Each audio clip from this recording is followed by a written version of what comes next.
본 방송에서 제공하는 투자 정보는 투자 판단에 대한 조언입니다. 방송에서 제공하는 주식의 가치, 가격 상승 및 가격 하락에 대해서는 방송사에서 보장하지 않습니다. 헤드라인 뉴스입니다. 지난 주말 뉴욕 증시에서 주요 지수는 미국 대선에 개입한 혐의로 러시아 인사가 기소되는 등 러시아 스캔들이 재부각된 가운데 혼조세를 나타냈습니다.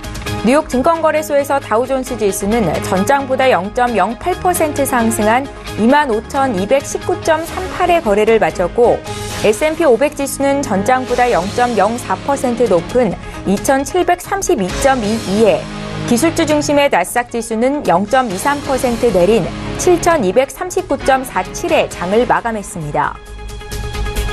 지난 1월 미국 수입 물가는 시장 예상을 웃돈 상승세를 나타냈습니다. 미 노동부는 1월 수입 물가가 전월 대비 1.0% 상승했다고 발표했습니다. 이는 월스트리트저널 조사치 0.7% 상승을 웃돈 것입니다. 1월 수입 물가 상승세는 지난해 12월 상승세와 같은 수준이지만 2016년 5월 기록한 1.2% 상승을 넘어서지는 못했습니다. 다른 물가 지표와 달리 수입 물가는 계절 조정이 되지 않습니다. 지난 1월 미국의 주택 착공 실적은 시장 예상을 웃도는 급증세를 보였습니다. 미 상무부는 1월 주택 착공 실적이 전월 대비 9.7% 급증한 132만 5천 채를 기록했다고 발표했습니다. 이는 지난 금융위기 이후 두 번째로 높습니다. 월스트리트저널이 집계한 전문가 전망치는 4.2% 늘어난 124만 채였습니다. 국제유가는 오름세를 이어갔습니다. 뉴욕 상업거래소에서 3월 인도분 서부 텍사스산 원유는 배럴당 0.6% 상승한 61달러 68센트의 거래를 마쳤습니다. 뉴욕 증시가 정상화 국면에 접어들면서 위험자산인 원유 투자 심리도 개선된 것으로 분석됩니다.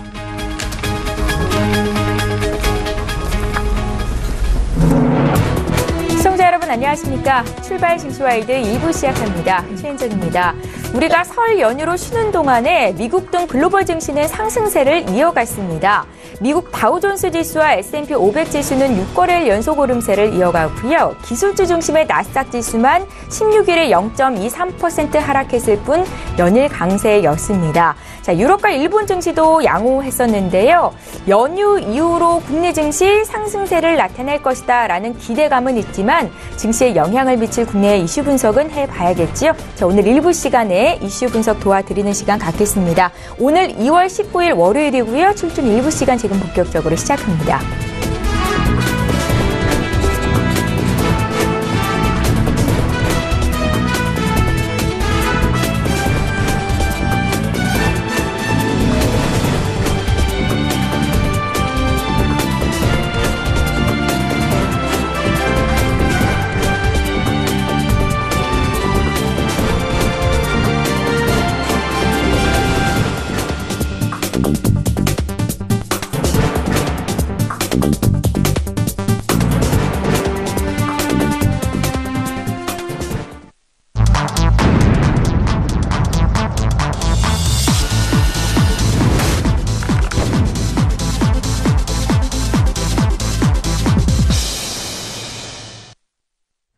예, 시장의 중심이 되는 국내외 이슈와 함께 투자 전략까지 세워드리는 시간입니다. 오늘 월요일이죠. 신승용의 시그널 나우 시간이고요. 브레인코리아 인베스트 신승용 대표 이 자리에 모셨습니다. 대표님 안녕하세요. 네, 안녕하십니까.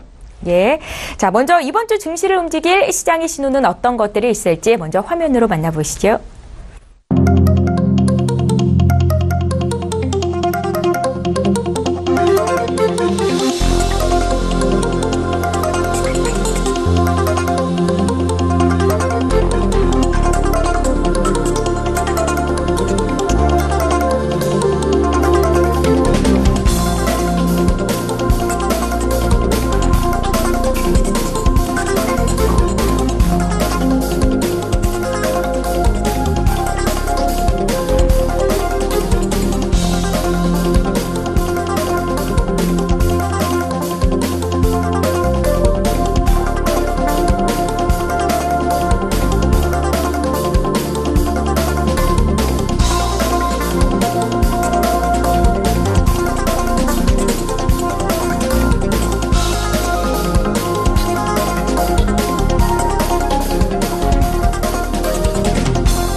먼저 오늘 알아볼 이슈 살펴봅니다.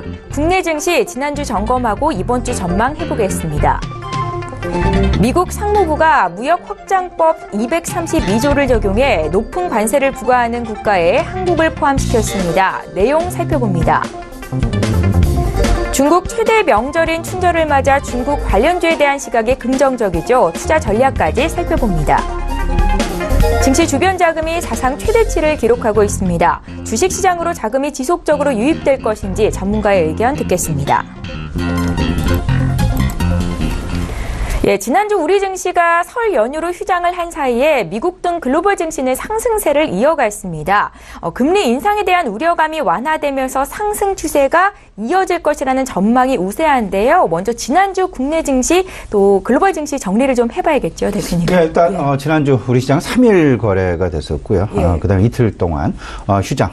근데 이제 다행스럽게도 우리가 휴장 기간 동안에 미국에 발표되었던 그런 경제 지표들, 그리고 기업들의 실적들, 오히려 기업들의 실적 쪽에 조금 더 관심이 모아지면서 시장, 특히나 미국 시장 같은 경우는 상당 부분 긍정적인 어떤 그 상승의 모습을 보여주었다라는 부분. 어쩌면 오늘 우리 시장에 대한 기대감, 갭 상승에 대한 기대감 역시 분명히 가져볼 만한 그런 어떤 이슈가 아닐까 이렇게 좀 생각을 하고 있습니다. 뭐 다들 알고 계시겠습니다. 미국의 다우지수 다시금 25,000포인트를 2주 만에 돌파하는 그런 모습들 나타났었고요. 지난 금요일 마감되는 지수는 25,219포인트, 25,000포인트를 넘어서게 되면서 다시금 시장 재상승 기조에 대한 기대감이 그 어느 때보다도 커질 수 있다라는 그런 부분들, 분명히 우리 시청자 마음 너무 좀 심각하게 너무 이렇게 좀 무겁게 갖지 마시고 오히려 좀 긍정적인 그런 어떤 마음으로 시장 계속되는 어떤 그 상승에 대한 기대감 가져볼 만하지 않을까라는 말씀 좀 드려봅니다. 일단 미국 증시는 다들 알고 계시겠습니다. 오늘 저녁은 휴장입니다. 미국 대통령의 날 휴장, 워싱턴 대통령의 생일이 되겠죠.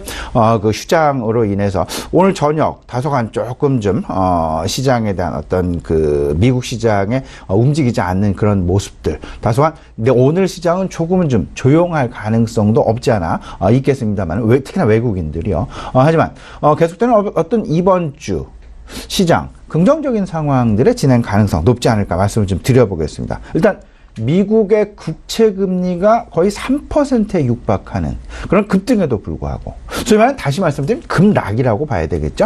그럼에도 불구하고 시장, 기업들의 실적에 대한 기대감 여전히 크게 나타나게 되면서 계속되는 지금 금리 인상이라는 하나의 우려감이 있는 그런 중심축, 그 반면에 기업 실적의 개선이라는 긍정적인 핵심 축, 이 두 가지가 서로 간에 힘겨루기를 하는 그런 모습들이 나타나게 되면서, 다시 말씀을 드리면 금리 인상이라는 우려감과 기업의 펀더멘탈이라는 기대감, 이 두 가지가 서로 간에 힘겨루기 양상을 보이게 되면서 시장 다소간 좀 혼란스러운 양상은 나타나고는 있지만, 하지만 방향은 여전히 긍정적인 방향으로 계속해서 시장의 방향은 흘러가고 있다라는 부분, 그런 기대감이 확산되고 있다라는 부분, 분명하게 어떤 그 시장의 움직임, 그리고 시장의 투자 심리의 변화 부분 통해서 우리가 분명히 알 수 있다 말씀을 드릴 수 있을 것 같습니다. 네. 시장에서 지금 현재 우리가 살펴볼 부분은 결국은 두 가지가 아닌가라는 생각을 좀 가져보게 됩니다. 첫 번째는 이제 4분기 실적 시즌이 마무리가 됐습니다. 우리 시장은 마무리가 됐고요. 미국 시장은 아직 마무리가 안 됐긴 합니다만은 그래도 4분기 실적 시즌이 마무리가 되었다. 첫 번째. 그러다 보니까 실적 시즌, 실적과 관련된 실적 부재의 과도기가 진행될 것이다. 근데 그러면서 결국 종착역은, 결국 시장이 향하는 방향은 1분기 실적에 대한 기대감으로 자연스럽게 옮겨가게 될 것이고, 1분기 실적으로 이동이 되면서 앞으로 1분기에 순이익이 증가하는 그런 기업군 내지는 산업군으로 시장의 실적과 관련돼서 펀더멘털과 관련해서 관심의 이동이 분명히 나타날 텐데, 1분기 실적 호조 전망 업종을 좀 생각을 해본다라면 뭐 다들 알고 계시겠습니다만은 반도체 업종, 화학업종, 에너지업종, 은행업종을 꼽을 수 있지 않을까라는 부분. 1분기 실적 개선에 대한 관심, 기대. 분명히 실적 시즌 마무리와 동시에 실적 부재기가 분명히 존재하긴 하지만 바로 이어질 1분기 실적 시즌에 대한 기대감이 맞물려지게 되면서 1분기 실적 호조 기업군에 대한 관심이 결국은 시장 내 나타날 수밖에 없게 될 것이다 라는 부분. 그 부분을 꼽자라면 네 가지 업종으로 이제 압축이 가능할 텐데 반도체, 화학, 에너지, 은행 이 네 가지로 이렇게 좀 압축이 가능하지 않을까라는 말씀 좀 드려봅니다. 두 번째 우리가 중요하게 생각해야 될 만한 이슈가 있다라면 그 어느 것보다도 달러화의 방향성이 될 것 같습니다. 네. 지난 우리 시장 그리고 글로벌 시장을 우려감 속에 만들어 놨었을 때 가장 먼저 변했던 시장의 주변 시장, 우리 증권 시장 주변에 있는 어떤 그 변화 부분을 생각을 해본다라면 달러화의 급작스러운 강세로의 전환이었습니다. 1070원대, 1060원대까지도 바라보았던 그런 미국의 달러화가 순식간에 1090원, 1100원대까지 상승을 하는 그런 모습들이 나타났었고, 하지만 지금 현재 시장이 조금 좀 안정화 국면으로 변화해가는 그런 모습들 속에서는 가장 먼저 달러화의 약세 기조 가능성이 시장 내 나타나고 있다라는 부분. 역시 시장 상승에 대한 가장 중요한 핵심적인 힌트로서 달러화의 방향성을 우리가 생각을 해봐야 될 텐데, 달러화 강세를 띠게 되면 금리 인상이라는 이슈가 조금은 더 시장의 중심점으로 이동했다라는 부분을 이해를 해보시면 될 것 같고요. 달러화가 약세 방향을 좀 보인다라면 조금 좀 금리 인상에 대한 우려감보다는 위험자산 선호에 대한 그 선호도가 조금은 더 시장 내 무게중심점으로 이동하고 있다. 그만큼 시장의 상승 가능성이 높아질 것이다라는 신호로, 어떤 시그널로 우리가 분명히 해석할 수 있지 않을까라는 부분이 지금 현재의 가장 중요한 핵심적인 힌트가 될 것이다라는 부분. 달러화의 방향성에 따라서요, 국제 원자재 가격의 방향성도 결정이 될 수 있다라는 최근의 움직임을 통해서 우리가 알 수 있지 않나라는 말씀을 좀 드려봅니다. 최근 달러화가 다시금 하락세를 보이다 보니까 국제 유가 다시금 상승 반전하는 그런 모습들이 나타나고 있다라는 것까지 우리가 분명히 해석을 해봐야 될 것 같고요. 지난 주말 1079원으로 마감을 했습니다. 상당히 고무적인 그런 어떤 그 달러화의 약세 방향이 나타나고 있다. 이 부분에 우리가 주목을 좀 해야 될 것 같고요. 이런 부분들을 보다 보니까 결국은 달러화의 약세, 그러다 보면 국제 유가의 다소간의 좀 강세, 국제 유가의 강세는 결국은 주변 원자재 가격의 상승세를 만들어내면서 결국은 경기 민감주들에 대한 관심으로 자연스럽게, 그리고 원자재주에 대한 관심으로 자연스럽게 시장에 관심이 쏠려갈 수 있다라는 부분까지 아울러서 좀 생각을 해보시면 어떨까 싶고요. 이번 주 아마도 시장 내 가장 중요한 어떤 그 핵심 움직임, 주요 이슈 좀 예를 든다라면 저는 일단 첫 번째로는 이 부분을 좀 생각을 해보셔야 될 것 같습니다. 지난 설 연휴 기간에 가장 시장 내 변화가 많이 나타났던 것들, 뭐 지금 자막에 나타가고 있는 부분들도 분명히 있긴 있겠지만, 그보다 먼저 우리가 꼽아봐야 될 부분은 가상화폐가 다시금 $10,000대로 안정화를 찾아줬다라는 부분은 어찌 보면 시장의 변동성이 조금은 좀 축소 방향으로 돌아갈 수도 있다라는 그런 가능성을 열어두지 않았나. 조금은 안정화의 방향성으로 시장 지금 그 방향성을 열어두지 않았나 생각이 좀 들고요. 그런 속에서 전반적인 투자 심리의 안정화 속에서 우리가 주요 이슈들을 좀 찾아내야 될 텐데, 가장 우리 정부도 그렇고 우리 업계도 그렇고 가장 긴밀하게 움직였었던, 우리 설 연휴 기간 가장 긴밀하게 움직이게 만들었었던 이슈는 바로 미국에서 발효, 그리고 미국의 백악관에 제출된, 상무부가 백악관에 제출을 한 무역확장법 232조가 되겠습니다. 이를 근거로 해서 정부 산업통상자원부의 장관과 철강업종의 수장들이 다들 모여서 긴급 회의를 했다라는 그런 뉴스들 다들 이미 접하셨으리라 생각이 되고요. 이것이 그만큼 우리 설 연휴 기간에 가장 핵심적인 어떤 산업별 뉴스 중에 하나다라는 그런 생각이 좀 들고요. 두 번째, 설 연휴, 중국에서는 춘절 연휴가 아직까지도 진행 중에 있죠. 이번 22일까지 진행이 될 예정에 있다라는 부분 말씀을 좀 드려볼 수 있을 것 같고요. 증시 주변 자금의 유동성, 어쨌든 풍부한 유동성은 계속해서 진행이 되고 있다. 풍부한 유동성 속에서 과연 시장이 급락이라는 어떤 그런 극단적인 그런 모습을 보여줄 수 있을까? 시장은 결국은 풍부한 유동성을 근거로 해서 시장의 상승세는 지속될 가능성이 상당히 높지 않을까라는 부분 분명히 말씀드릴 수 있을 것 같습니다. 금주 주요 경제 지표의 발표, 이 부분 중에서 저는 여러 가지가 있습니다. 여러 가지가 이게 독일의 GDP 발표도 있고요. 유로존의 지난 통화정책 회의와 관련된 이야기들도 있고 여러 가지가 있겠습니다만 가장 중요한 것은 뭐니 해도 이번 주 수요일에 있을 미국 지난 1월에 FOMC 의사록 발표일 것이다라는 부분. 결국 FOMC 지난 1월 FOMC 회의 결과로 인해서 시장 금리 인상이라는 그런 어떤 금리 인상의 속도가 빨라질 것이라는 그런 가능성 부분 열어지게 되었고, 이런 부분들이 결국은 이번 의사록 공개, 물론 이제 옐런 의장이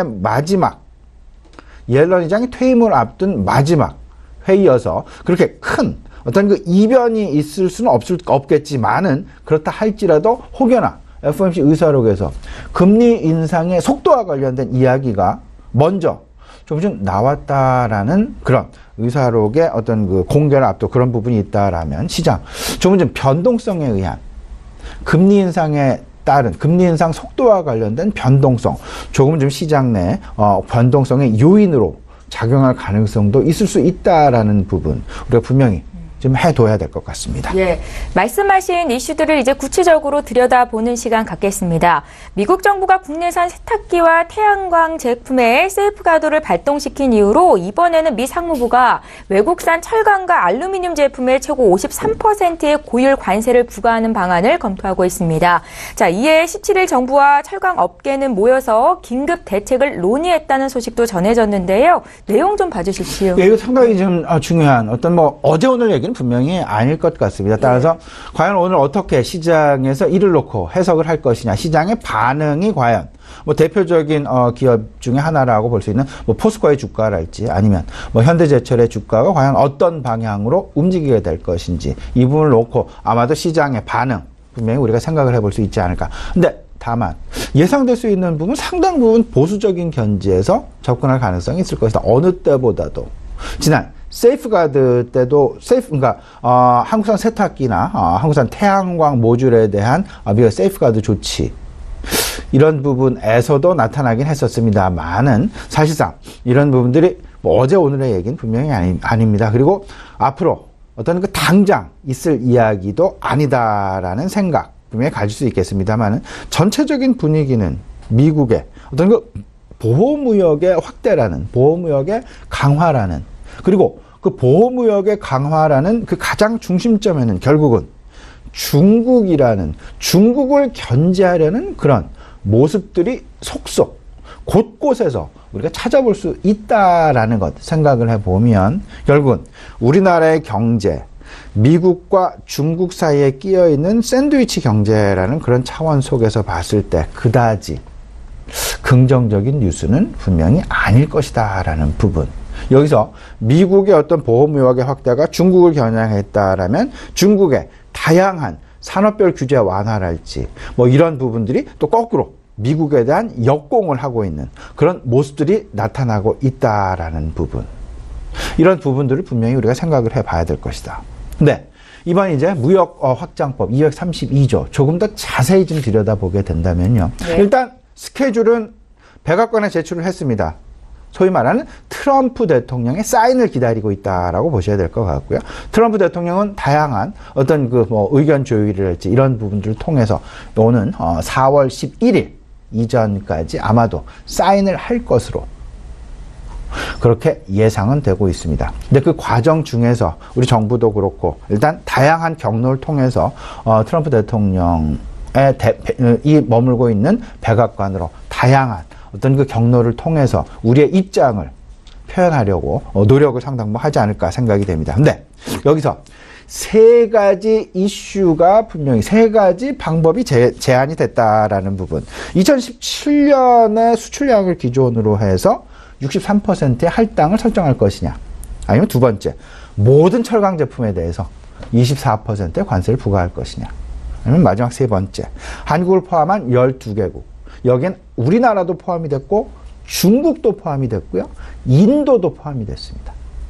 그리고 베트남, 뭐 다양한 국가들이 이제 포함이 됐는데 여기에 이제 제외가 된 나라들이 캐나다, 그리고 일본이라는 나라, 그리고 독일이라는 나라. 미국의 전통적인 우방 국가라고 할 수는 독일과 일본, 캐나다가 12개국에서 제외가 됐다. 미국에 수출을 많이 하고 있는 탑 10 나라임에도 불구하고 근데 여기에 우리나라는 포함이 됐고 다른 나라는 포함이 안 됐다라는 부분들은 아마도 우리 정부는 계속되는 어떤 미국 정부에 대한 이론 제기하지 않을까라는 생각이 되는데요. 그럼에도 불구하고 우리나라 포함해서 12개국의 나라, 중국과 인도를 포함한 우리나라 12개국 나라에 대해서 53%의 관세를 추가적으로 부과한다. 이렇게 되면 우리 철강 기업들의 미국 수출 상당 부분 어려워질 수 있다라는 것 분명하게 생각을 좀 해 두셔야 될 것 같고요. 예. 더 우리가 생각해야 될 부분은 이런 부분이 되겠습니다. 미국에서 왜 무역확장법 232조를 발동했느냐.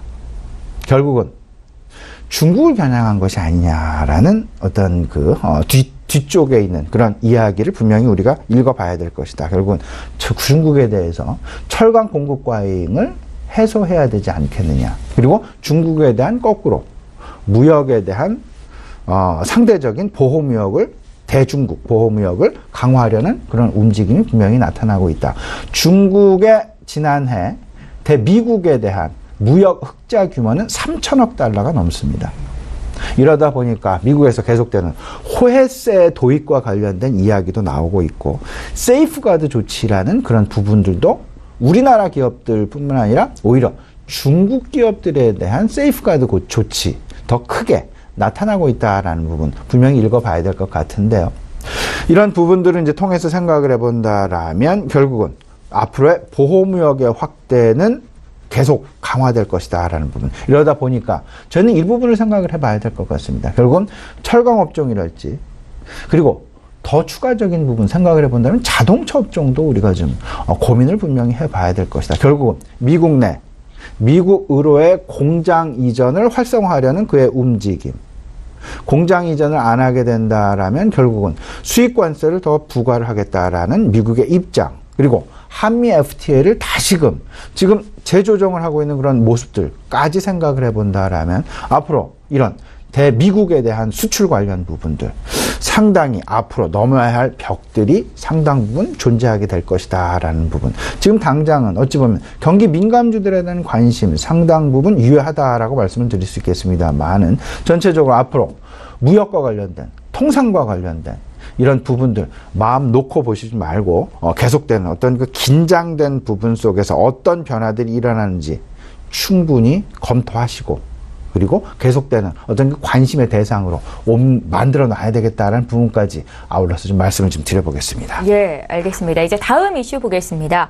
중국 증시는 최대 명절인 춘절 연휴로 21일까지 8일간의 휴장에 들어갑니다. 중국 춘절을 맞아서 국내로의 소비가 증가할 수 있을 것이다라는 기대감도 있고 중국 소비 관련주 분석하는 뉴스들도 많이 나오더라고요. 대표님은 어떤 시각 갖고 계십니까? 예, 일단 저는 좀 기대감 분명히 갖고 있긴 있지만 그래도 완전한 어떤 문을 열어놓고 하는 기대감보다는 조금 좀 보수적인 견지에 지금 기대감이 낫지 않나 하는 생각을 좀 가져보게 됩니다. 당장 제가 생각을 해봤었던 그런 것들 중에 하나가 과연 중국의 사드 보복 조치가 완전히 해결이 되었느냐 그리고 해결될 기미를 보이고 있느냐 더 나아가서는 해결에 대한 기대감을 가져도 될 것이냐라는 그런 부분까지 우리가 좀 생각을 해볼 수 있을 것 같은데요.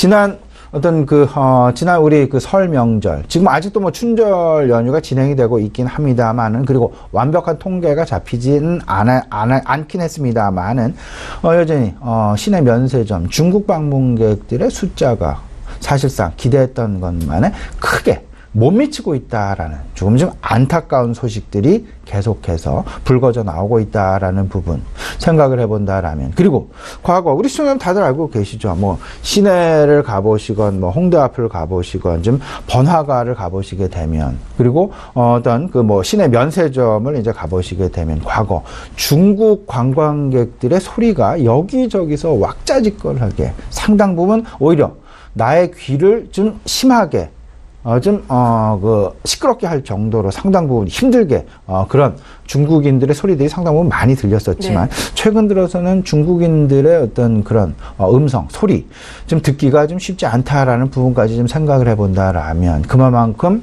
중국, 우리나라에 대한 방문이 그렇게 크지는 않다라는 것. 사드 갈등과 관련된 해소, 기대감은 분명히 있지만 완전히 아직 해소되는 그런 단계는 분명히 아니다라는 것 생각을 좀 해봐야 될 것 같습니다. 일단 15일부터 지난주죠, 22일 이번 주 말까지 중국의 춘절 연휴는 진행이 됩니다. 춘절 기간 동안 중국의 소비는 분명하게 엄청나게 늘어납니다. 여기에 대해서 기대를 분명히 가져볼 만한 것 생각을 해본다라면, 일단 저비용 항공사를 들어볼 수 있을 것 같고요. 두 번째, 엔터테인먼트 업종 분명히 들 수 있을 것 같습니다. 그리고 세 번째가 화장품 업종을 분명히 들 수 있을 것 같은데, 특히나 춘절 연휴 기간 화장품에 대한 관심 크게 늘어날 수 있다. 근데 저는 이런 부분도 우리 시청자 같이 좀 생각을 해보셨으면 좋겠습니다.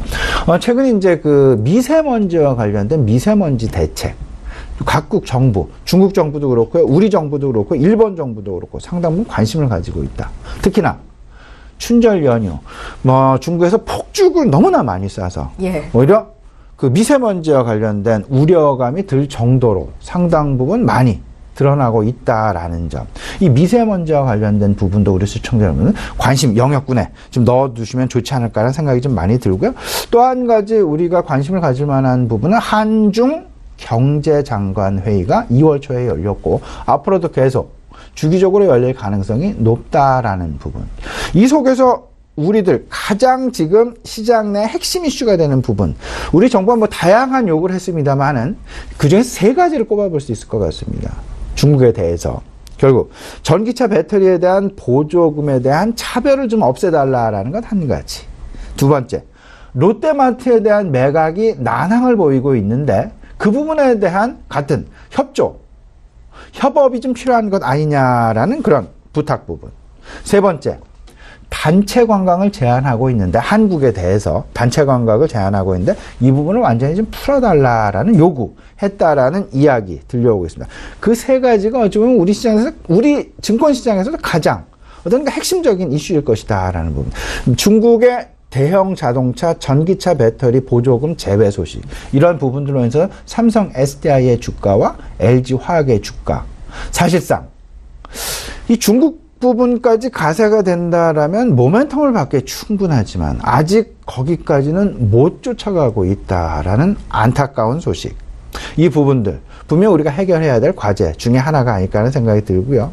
두 번째, 롯데마트의 매각 난항 소식. 이 부분이 해결이 된다면 롯데 그룹주와 관련, 물론 이제 그 기업 총수의 구속 소식으로 인해서 다소간 좀 안타까운 그런 모습들 나타나고 있긴 합니다만은 중국 관련된 어떤 해결 기미를 안 보여주고 있다라는 그런 부분까지 아울러서 시장 내 악재로서 작용을 하고 있다라는 부분. 근데 여행도 마찬가지고요, 호텔도 마찬가지. 최근 외국인들이 호텔 신라에 대한 관심이 상당히 크게 나타나고 있는데, 이 부분은 오해를 하시면 안 됩니다. 중국과 관련된, 면세점과 관련된 어떤 그 긍정적인 소식, 이런 부분 때문이 아니라 삼성그룹과 관련된 이슈 때문에 호텔 신라가 부각되고 있는 것이지, 절대 어떤 그들의 영업적인 부분 때문에 부각되고 있는 것은 아니다라는 점 분명하게 해두셔야 될 것 같습니다. 다만 나쁜 쪽보다는 긍정적인 부분이 결국은 더 열려있다. 다시 말씀을 드리면 사드 관련 보복 더 지금보다 나빠질 수는 없을 것이다. 해결되는 방향으로 가긴 갈 텐데 그 속도의 문제가 있을 뿐이다라는 점.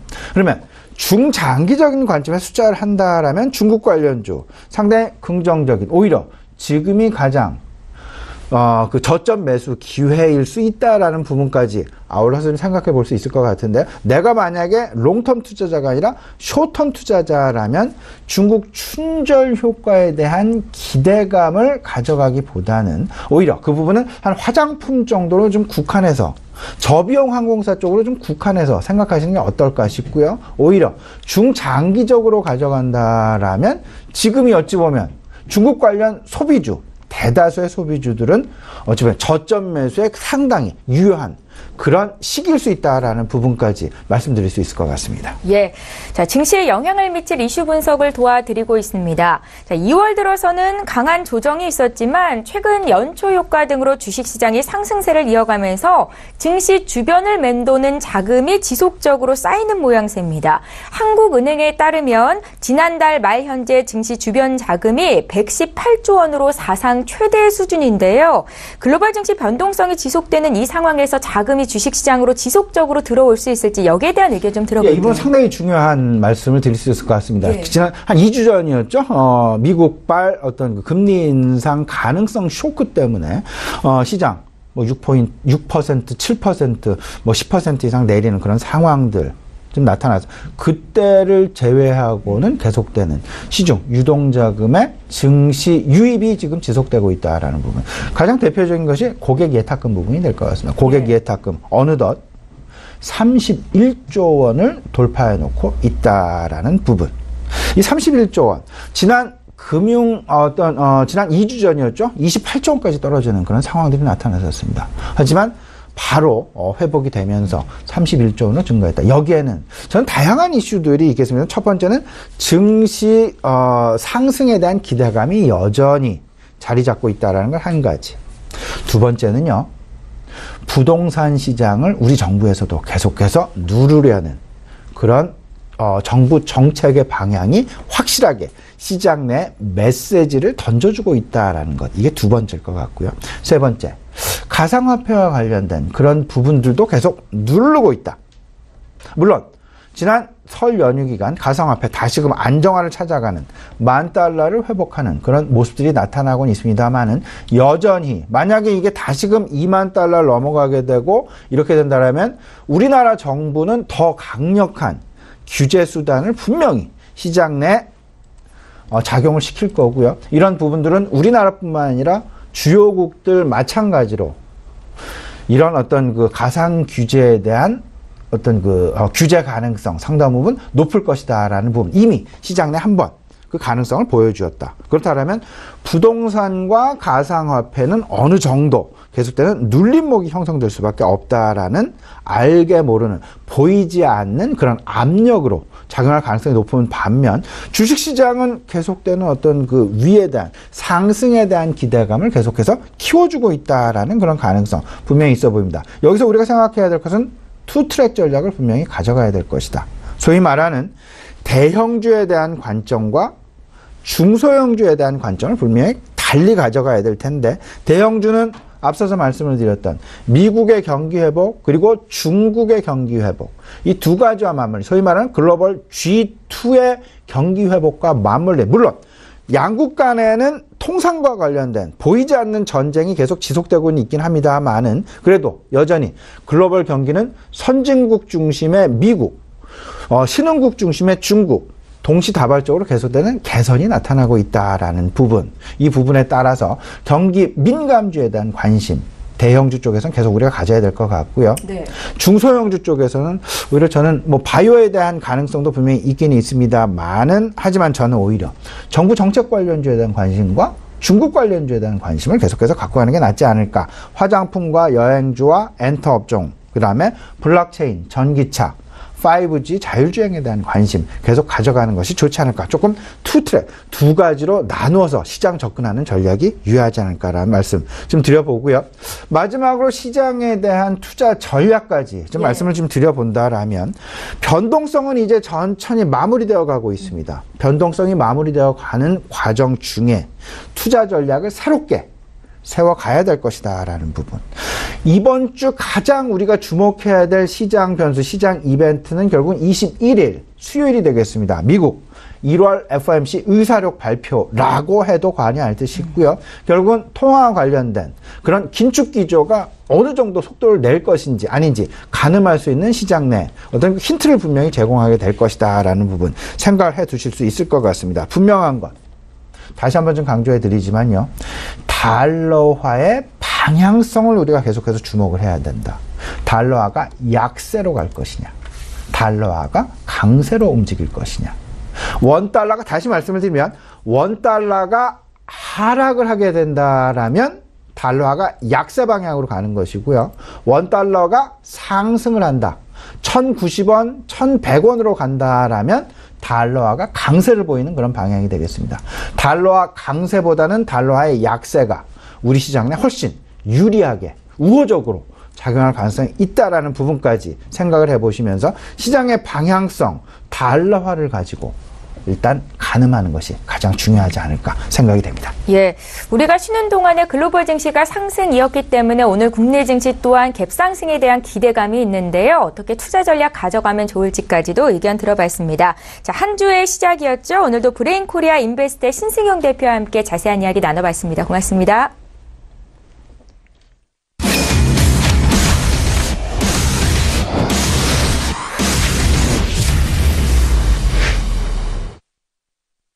예, 국내외 선물 시장 흐름과 투자 전략까지 짜보는 시간입니다. 선재 트레이더의 선물 하이킥 시간이고요. 선재 트레이더 오늘은 전화로 만나봅니다. 안녕하세요. 네, 안녕하십니까. 선재 김은수입니다. 예, 반갑습니다. 국내 선물 시장 투자 전략부터 구체적으로 좀 여쭤볼게요. 네, 우선 저희는 320지수부터 이 324지수까지 전체적인 보합을 지속적으로 본다 말씀드렸습니다. 그래서 이제 대의 관점에서 그날그날 매매하는 관점은 중간중간 끊어서 지속적으로 롱포는 그대로 매수를 끌고 가고 있고요. 그 다음에 매도는 짧게 매수는 길게 하면서 계속 매일매일 전략을 꾸려가고 있습니다. 자, 우선은 14일날 저희가 마지막 거래를 했었고요. 그 다음에 그날 목표는 315점 중반 지수, 그 다음에 319.50까지 설날 연휴 지나고 나서 열어보겠다 이렇게 말씀드렸습니다. 그래서 전반적인 큰 보합권 바운더리 예상대로 그대로 흘러가고 있는 형태고요.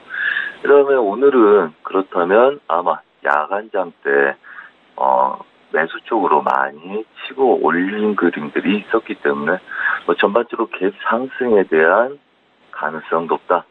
자, 그렇다면 예상 지지력들 315.50에 그다음에 예상 저항은 중간 자리를 또 한번 끊어서 봐야 되겠죠. 318 지수를 보고 있고요. 그 다음에 목표는 319.50까지를 열 생각입니다.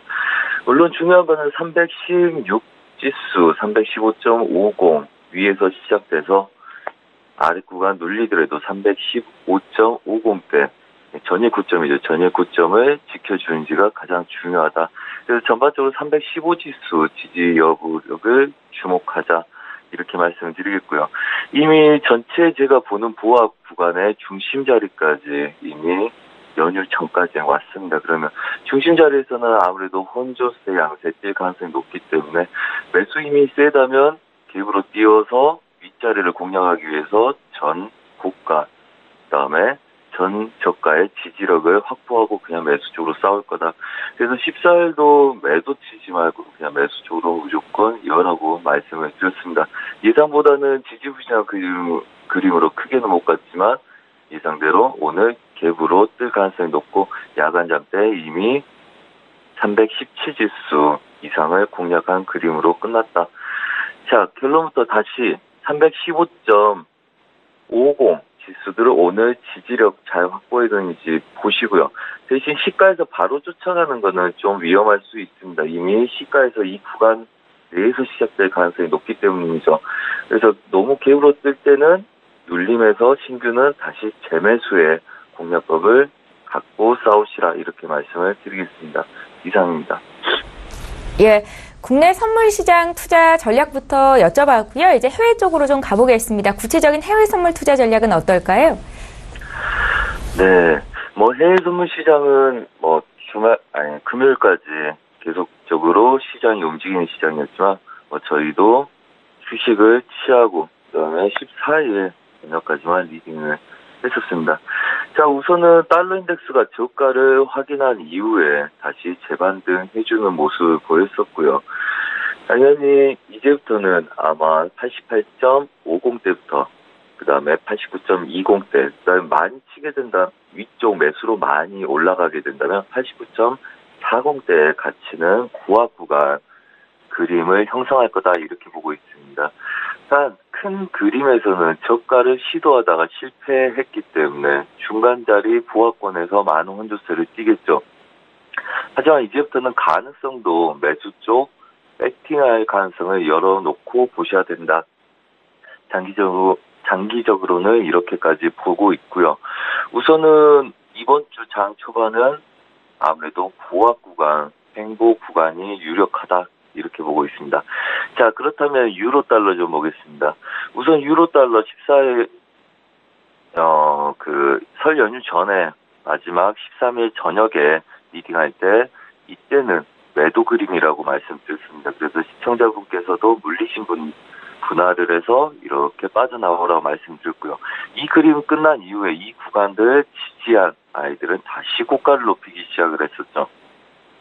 자, 그러면서 밀리기 시작을 했습니다. 추세를 넘어가지 못하고 전반적으로 밀렸죠. 그 다음에 아래 구간 지지력을 확보하고 싸우는 중입니다.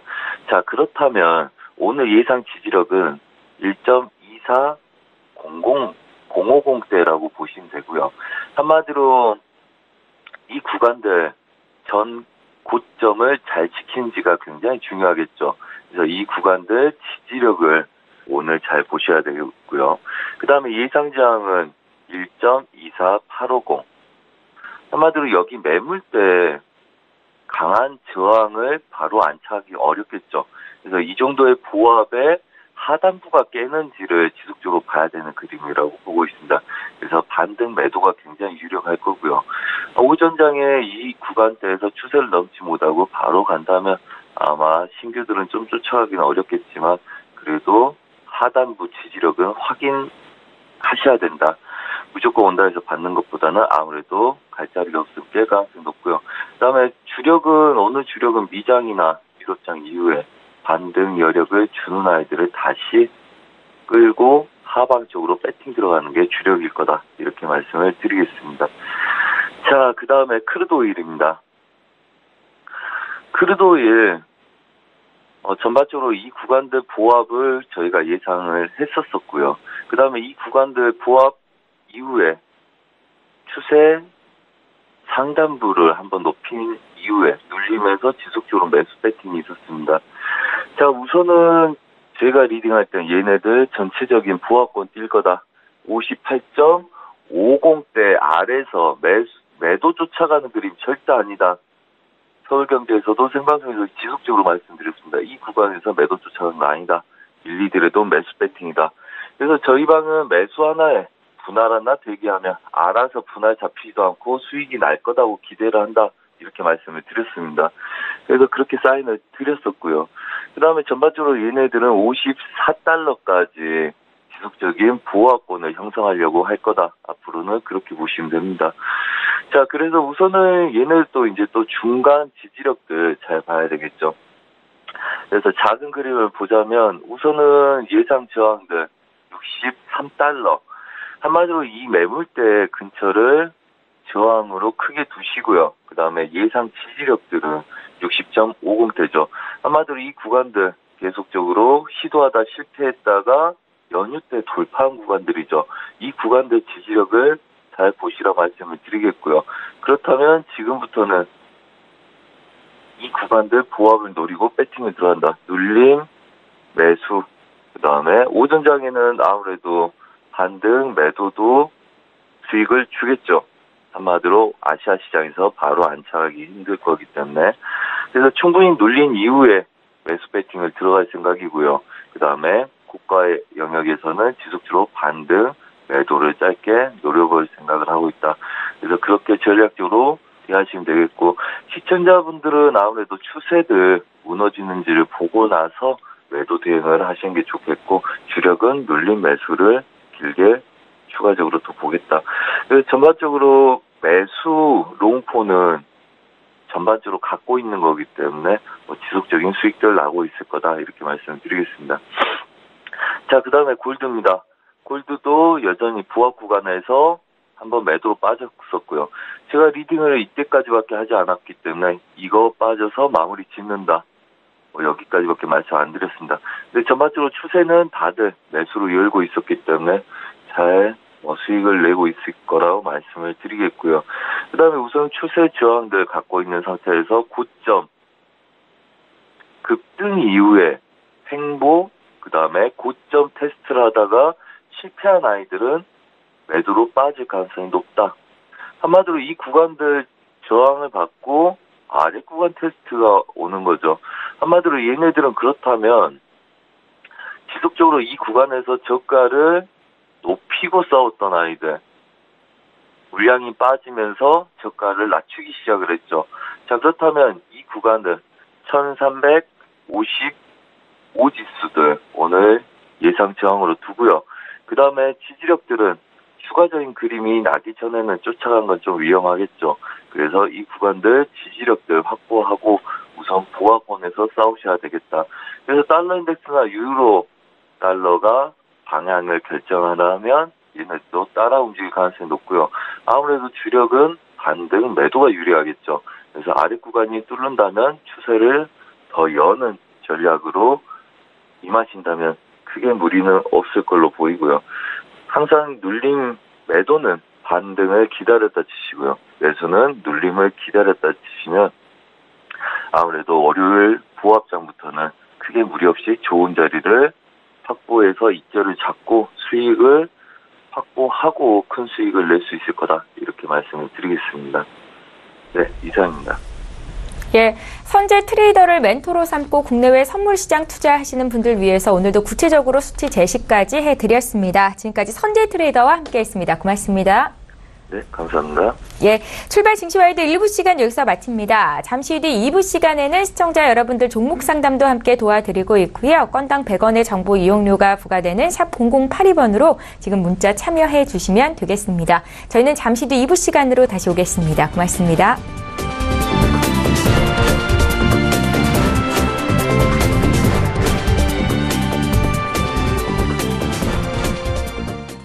본 방송에서 제공하는 투자 정보는 투자 판단에 대한 조언입니다. 방송에서 제공하는 주식의 가치, 가격 상승 및 가격 하락에 대해서는 방송사에서 보장하지 않습니다.